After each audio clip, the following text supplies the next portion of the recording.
Hey, Johnny here. So, I've been daily driving the PSVR2 since its release over a year ago, and personally, I love it.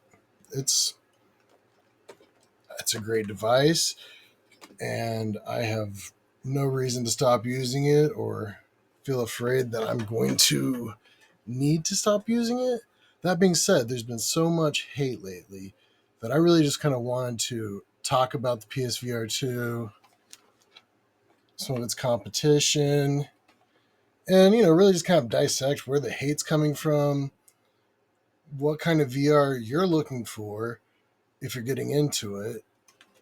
Will this be what you're looking for, or is this what you're looking for? Because as I found out, they're two different beasts. I mean, while this is great and has beautiful, great look, it's got eye tracking, it's got all the hardware that I personally am looking for, and running on the PS5, it's amazing. Can't wait to see it on PC VR. That being said, if you really want to hang out in the virtual world and get the whole experience, this little baby is far cooler than I thought it was going to be.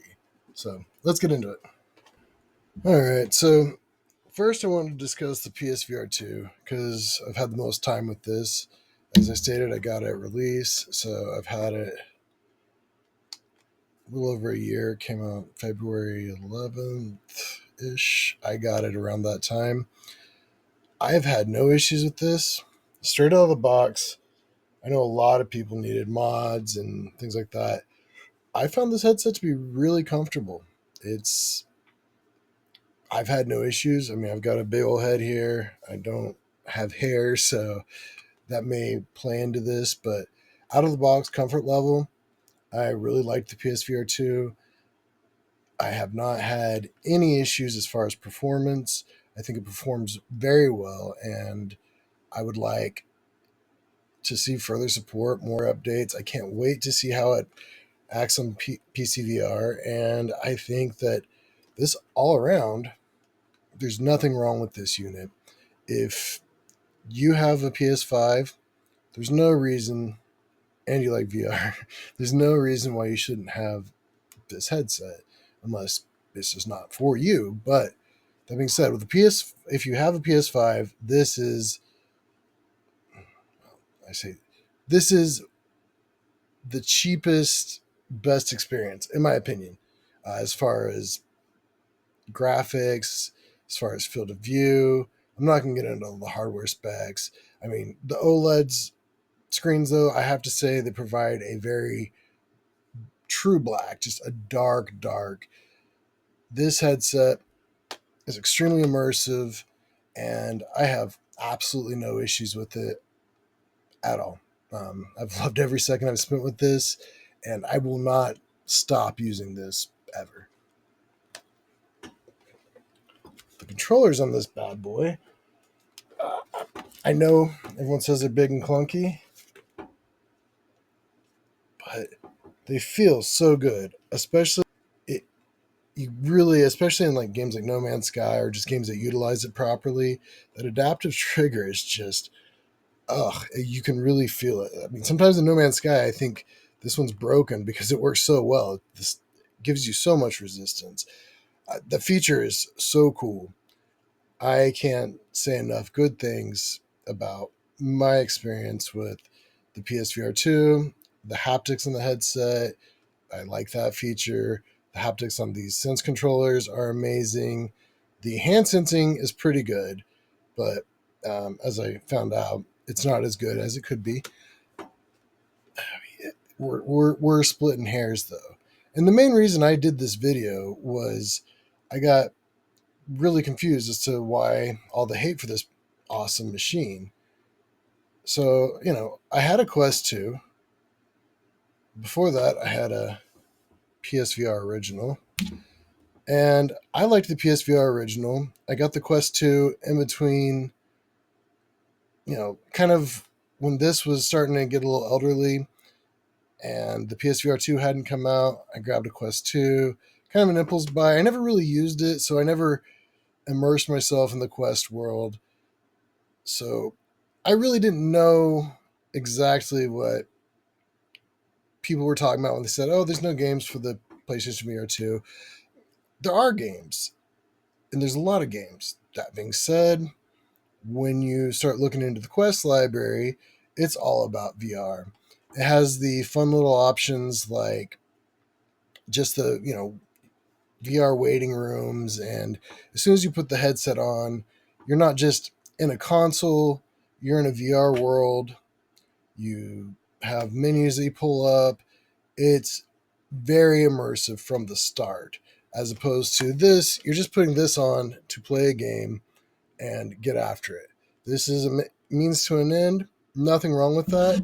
Now, the PSVR did have the little lounges and the ability to watch shows in like an auditorium, and it really had the cool demo discs, which I think really set the PSVR one apart from the PSVR two. And when people say there's no games, I think that's what they're talking about, comparing it to the PSVR one. And I mean, it really doesn't have a huge library, but I found my value already in the games I've played, and there's so many games I'm looking forward to and intend to play on this headset over my Quest 3. Now, there's some games that I can't play on my PSVR 2, so that's what's exciting about the Quest 3. And I guess I'll segue into my Quest 3 discussion for now. So, this headset, first of all, is extremely uncomfortable out of the box. You need to get this BOA VR strap immediately or something similar. The first thing that I noticed with this was putting it on after I got the BOA VR. Putting it on initially was miserable, but it's almost just like a helmet. Then you got your hand tracking, which, man, I mean, I really can't say enough about this hand tracking. It is cool. I mean, I'm entering my code in right now, and here we are in the virtual world. And I can just relax, or I can enter pass-through mode with just a touch, no controllers, and here I am in my studio. Now, as far as the controllers go, I don't like these controllers as much as I like the PSVR 2 controllers. And here's why. Now, the hand sensing, I mean, you can make a fist just by doing that. It's very sensitive. I like that. In tandem with the hand controls, with the remoteless controls, it's awesome. I mean, this amazing piece of equipment. I can't say enough good things about it. Like I said earlier, from the moment you put this little bad boy on, you're immersed in, just from the start. If you're not in pass through, you're immediately in the virtual world. And there is a large amount of games. There is a huge selection of games. Not a lot of AAA games still. I mean, people are hating on, Sony for lack of, AAA games and first party.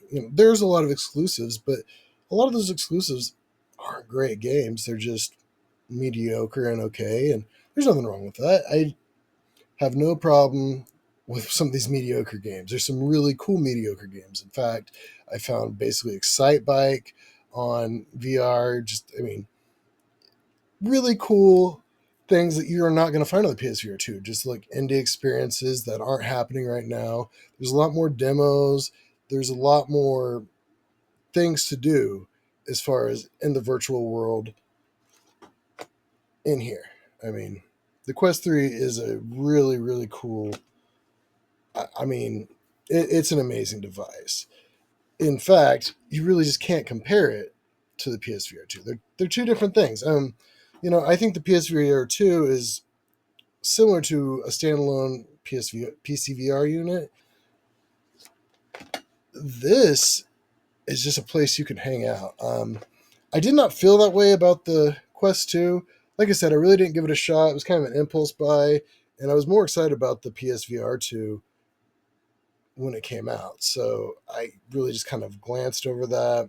In fact, my daughter loves that thing. She plays Gorilla Tag and a wide variety of games on there with her cousins and friends, and she really likes it. So I'm glad to have it around for that reason. And I mean, honestly, I still play my PSVR original because it's still got some great games on it.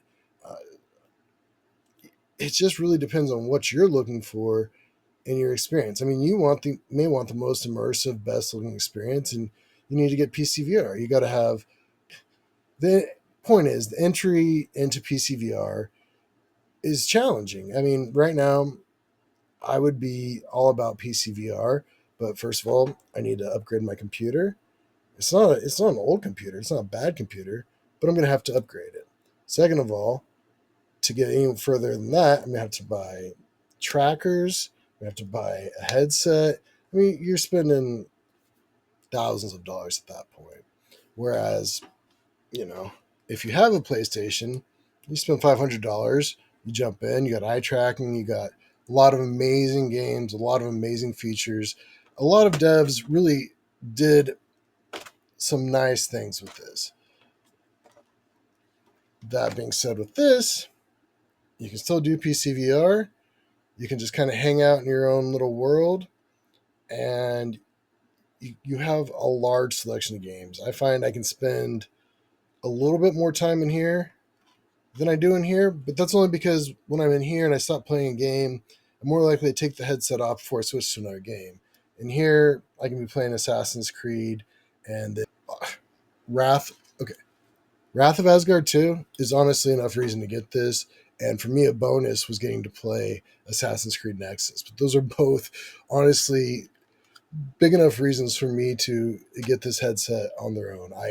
Now that being said, I know that's not going to be a motivating factor for most people's one or two games, but those were games that I really wanted to see here that I just didn't get to see. So it was really cool to play those games in a way that looked nice.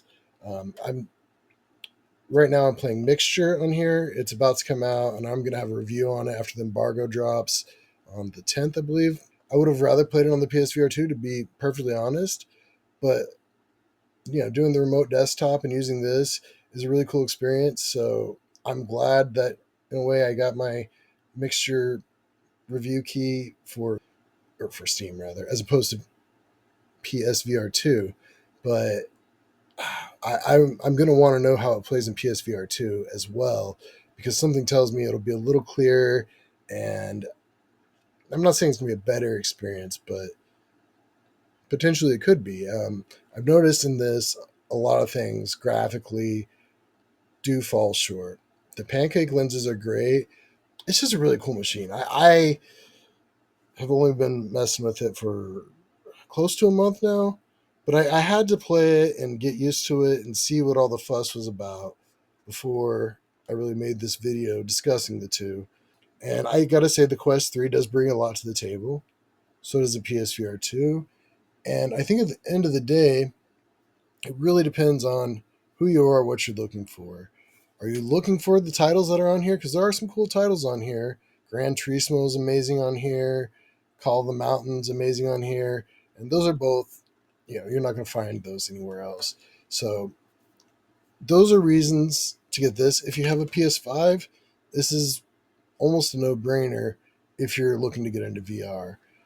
That being said, if you're looking to get into VR at a cheap rate, both the PSVR original and the MetaQuest 2 are still valid.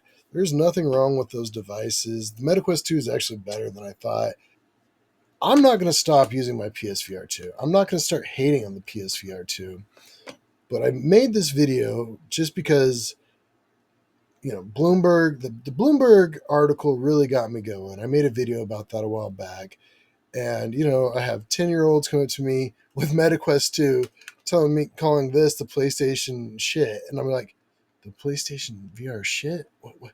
No. I think it's one of two things. I think either you've tried this out and you really just like the whole immersion, you're wanting to be in VR all the time.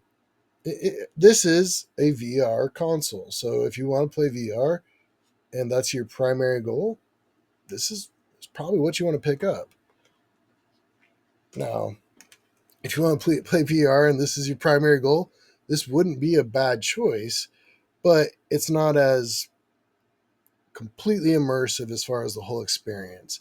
You don't have your lounges and your areas where you can go. You don't have your VR chats.